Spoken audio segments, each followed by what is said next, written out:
I just want to wonder, how many of you are listening to me today are going through such a similar situation? You don't understand why things are not working out the way you want to. You've been praying about something, you've been crying about something, but everything is going against you.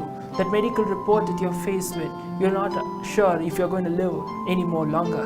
Report that you got from the school is making you wonder if you're ever going to be able to go through the remaining subjects as well.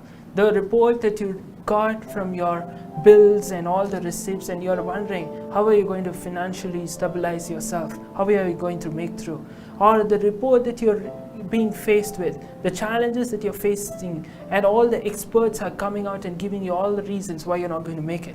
I wonder how many of you are in a similar situation, a club desperado. Even though you're praying about it, even though you're believing on it, but the report says you are finished, it is finished, it is done, it is over, you're not going to make it through. Your scores, it is finished. You cannot think of even coming out, forget about coming out with flying colors.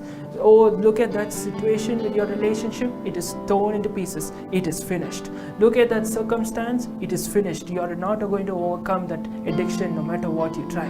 You are finished. You might have heard a lot of things, a lot of circumstances, everything telling you it is finished. But I want to remind you of someone who said it is finished on the cross. It was Jesus. When Jesus said it is finished, I want to tell you this without a shadow of a doubt, that everything holding you back from fulfilling what God has said for you, every scheme of the enemy, it is finished. When Jesus said it is finished, those circumstances that are trying to drive you away from what God has said for you, those things are finished.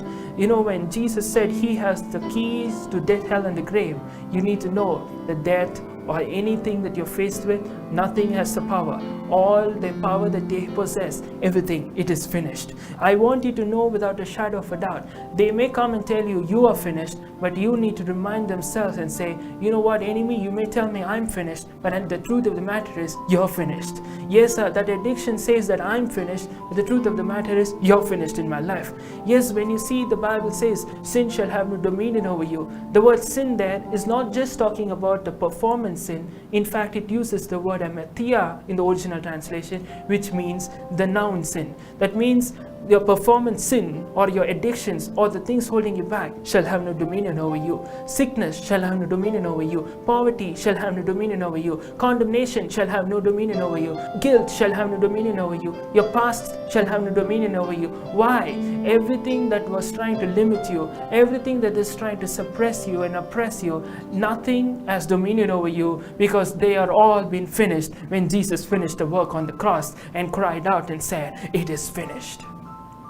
Because he said it is finished, I want you to know that no matter what is coming and telling you you're finished, you need to know it's not over, it's not finished yet, because God's still on the throne, God still got you on the palm of his hands, he's still directing your steps. Nothing what the enemy or the circumstances say is true, because what matters ultimately is what God says, and what he says is the ultimate.